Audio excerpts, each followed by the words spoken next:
Bonjour à tous et à toutes, j'espère que vous allez bien. Alors, me voilà comme promis pour faire cette vidéo sur les relations positives. Alors, quand j'ai fait le sondage cette semaine pour savoir ce que vous préfériez que j'aborde comme thème, ce thème de cultiver les relations positives a été assez plébiscité et finalement, il n'y a pas grand-chose d'étonnant puisque on sait à quel point les relations positives sont au cœur de notre bien-être et de notre bonheur. Ça a été largement démontré et je reviendrai là-dessus un petit peu plus tard. Mais avant d'être au cœur de notre bonheur, les relations tout court, ça a d'abord permis notre survie. Hein. Euh, Sans coopérer en tant qu'être humain, l'espèce humaine n'aurait probablement pas eu beaucoup de chances de survie sur la Terre. Ça permet aussi les relations de se développer. Peut-être certains d'entre vous connaissent une étude qui a été faite par un chercheur en psychiatrie qui s'appelle Spitz et qui a nommé son expérience l'hospitalisme de Spitz. Alors c'est une étude qui a été faite dans des conditions très tristes puisqu'il a observé le développement de nourrissons, d'enfants âgés de 12 à 18 mois qui avaient souffert de carences affectives très graves car séparés de leur maman à leur deuxième semestre de vie. Et derrière, on s'occupait d'eux, certes, dans des orphelinats, mais sans vraiment d'affection et sans leur permettre de générer chez eux cette hormone qui est notre hormone de l'amour, qui est l'ocytocine, qui est une véritable drogue et qui permet notre développement. Et effectivement, malheureusement, ces nourrissons ne se développaient pas normalement. Et donc, on voit à quel point finalement les relations, c'est notre survie, c'est notre possibilité de se développer harmonieusement. Et puis, des relations, c'est aussi ce qui va nous permettre de trouver du sens en fait à notre existence, d'être beaucoup plus résilient. Vous voyez, pour ceux qui avaient voté pour la résilience, je viens aussi un peu là-dessus. Et on voit à quel point on a besoin de partager nos émotions, et notamment quand ces émotions sont extrêmement fortes. Je pense évidemment à des moments de liesse, quand les champs se remplissent après une victoire de l'équipe de France en Coupe du Monde, mais je pense aussi à des moments beaucoup plus douloureux qu'un pays peut vivre, et évidemment à ces moments où on s'est tous retrouvés pour Charlie Hebdo, pour les attentats du Bataclan, quand Notre-Dame a pris feu. En fait, ce besoin de sentir qu'on est ensemble, qu'on peut coopérer, que voilà, on a besoin d'être ensemble, et ces relations, c'est notre vie. Alors figurez-vous quand même qu'il y a un Américain, ces Américains, ils font toujours des études assez étonnantes, un Américain qui s'appelle Vaillant, qui a mené la plus grande étude longitudinale jamais réalisée. Son étude, elle a duré 75 ans et elle a coûté, au passage, 20 millions de dollars. Alors, dans cette étude, qu'est-ce qu'il a fait? Il a pris 268 hommes qui étaient en bonne santé et qui étaient étudiants à Harvard. Et puis, il a pris à peu près 400 personnes qui étaient issues de milieux défavorisés, honnêtes, en bonne santé et qui vivaient aussi dans les environs de Boston. Ces personnes ont été étudiées pendant 75 ans. Et l'enjeu, c'était de dire qu'est-ce qui fait qu'ils sont heureux, qu'est-ce qui contribue à leur bonheur. Eh bien, très clairement, il a fallu 75 ans et 20 millions de dollars pour comprendre que ce qui faisait le bonheur des personnes, c'était la chaleur des relations et l'amour. Alors ça paraît pas étonnant, mais en tous les cas, c'était indépendant de l'état de santé des personnes, de leur situation financière, de leur situation professionnelle. Vraiment, le critère qui est sorti sur le bonheur, c'était la qualité des relations. Alors oui, c'est pas un scoop, mais c'est important de savoir cultiver des relations positives. Et parfois ça paraît un peu difficile parce que je connais pas grand-chose de plus compliqué que les relations humaines dans la vie. Alors justement, qu'est-ce qui fait que ça va pas? Qu'est-ce qui fait que parfois ces relations elle capote. Et là, je vous parle d'un autre Américain, pareil, peut-être que vous le connaissez, c'est le professeur Gottman, il s'appelle, et il a créé le Love Lab. Alors lui, c'est assez extraordinaire, parce que grâce à ses études, il lui suffit de quelques minutes à peine d'observation d'un couple pour pouvoir prédire à 90%, avec 90% de certitude, si ce couple va rester ensemble ou pas. Qu'est-ce qu'il observe? Évidemment, il observe le non-verbal, tout ce qui se passe dans le regard, dans les gestes, et puis il observe les mots et effectivement la façon dont les personnes se parlent au sein du couple. Et du coup, il en a tiré 4 cavaliers de l'Apocalypse dans la communication. Qui sont ces 4 cavaliers de l'Apocalypse? D'abord, il y a la critique. Ensuite, il y a le mépris. Il y a l'attitude de retrait et il y a l'attitude de défense. Ça, ce sont les 4 cavaliers de l'Apocalypse. En bref, c'est ce qui vient ruiner les relations. Alors lui, c'est les relations de couple, mais globalement, c'est ce qui vient ruiner toutes les relations. À partir du moment où on est dans la critique, de façon permanente, trop souvent, dans le mépris de l'autre, alors il est évident que la relation elle ne va pas durer parce qu'elle ne va pas épanouir l'autre. D'accord? Et une relation qui n'est pas épanouissante est une relation qui est vouée à l'échec, qu'elle soit en amour, en amitié ou dans des relations professionnelles. Nous recherchons tous à aller vers le meilleur, à aller vers l'épanouissement. Et effectivement, il est retombé sur le ratio dont je vous ai parlé dans une mini vidéo l'autre jour, qui est ce ratio de 5 pour 1. S'il y a 5 critiques pour un compliment, ça va pas aller du tout.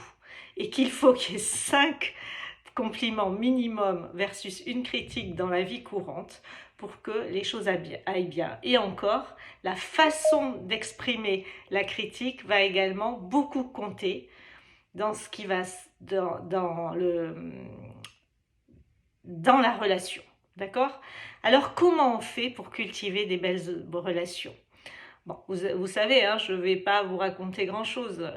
Bien sûr, vous le savez. Mais ce qui cultive les belles relations, c'est de pouvoir passer du temps, des bons moments ensemble.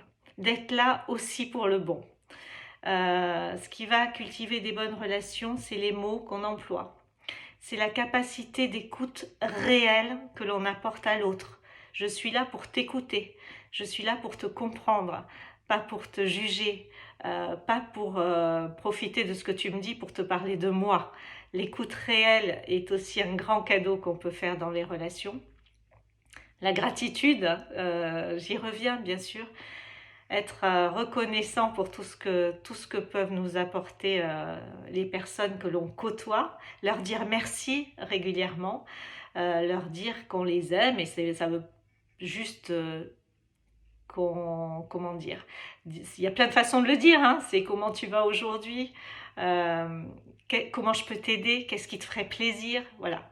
Rien qu'utiliser ces mots, c'est juste apporter des preuves de notre amour et de notre intérêt pour l'autre. Et puis, la gratitude, ça peut aussi être dans des relations difficiles, finalement.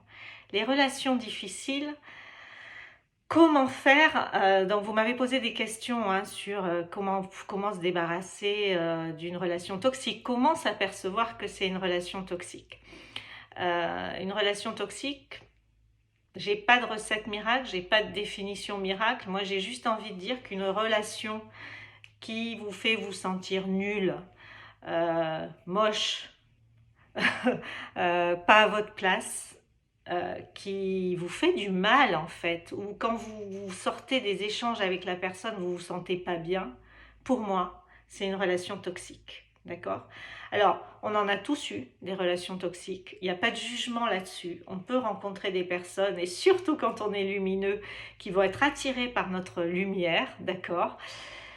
La question c'est, qu'est-ce que j'en fais en fait? C'est toujours pareil, tout dépend de nous. Hein. Donc, qu'est-ce que j'en fais? Est-ce que je le prends pour... D'abord, est-ce que je me dis que cette personne est en souffrance? Donc, tout n'est pas non plus... ne me vise pas. d'accord, hein, ne pas tout prendre pour soi, hein, c'est un des grands accords Toltec, mais c'est un accord valable.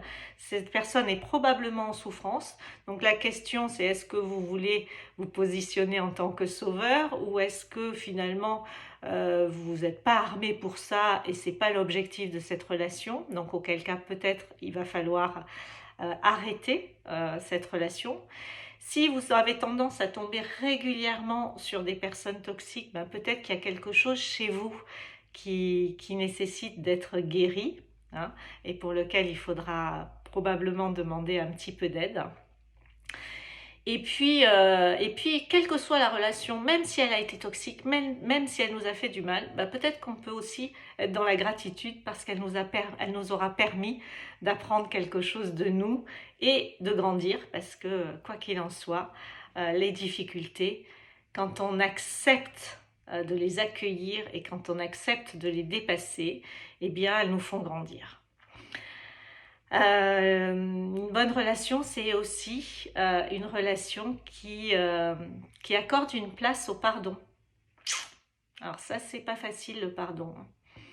Comment faire pour pardonner? Pardonner, ça veut pas dire oublier, tirer un trait, effacer, ne plus rien ressentir, hein.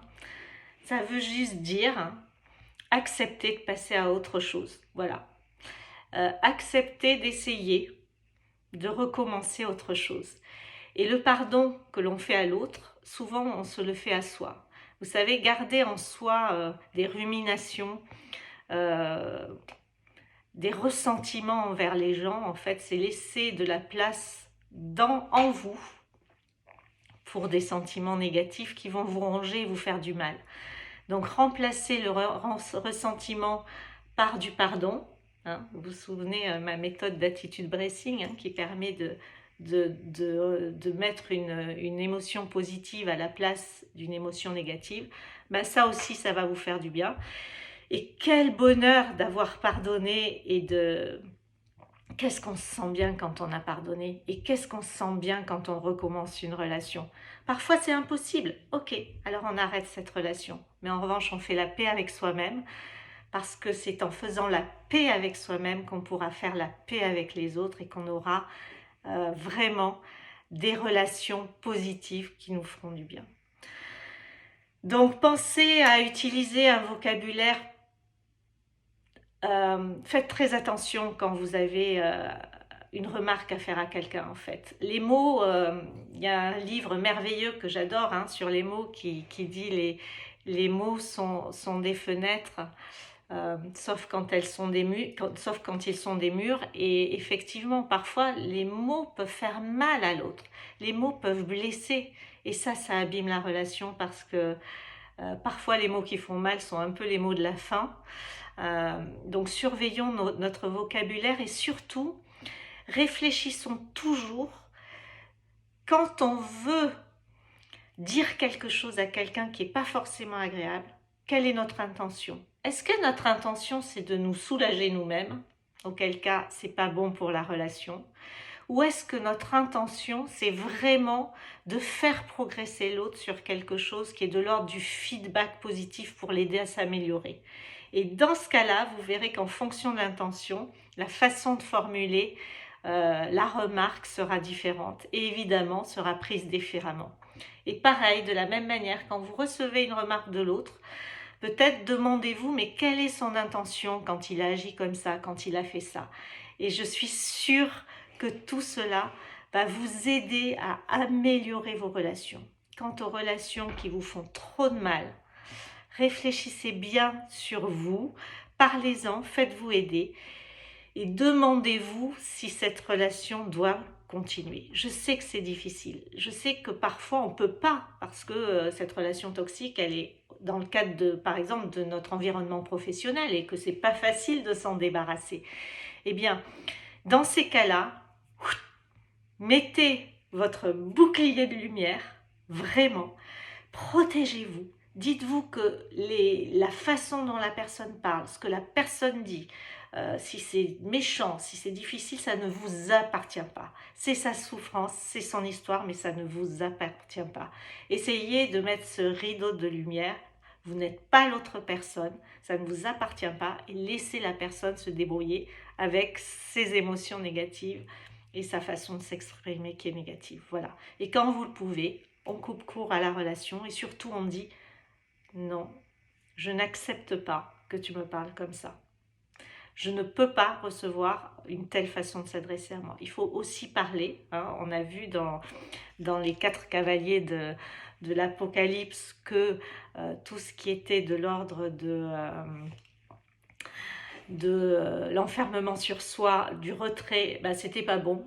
Donc la communication, elle est importante. Il faut parler en exprimant son ressenti et le faire parfois quand c'est trop désagréable avec un peu d'assertivité pour vous défendre vous-même parce que vous le valez vraiment et qu'il n'y a jamais aucune raison pour que qui que ce soit parle mal à qui que ce soit.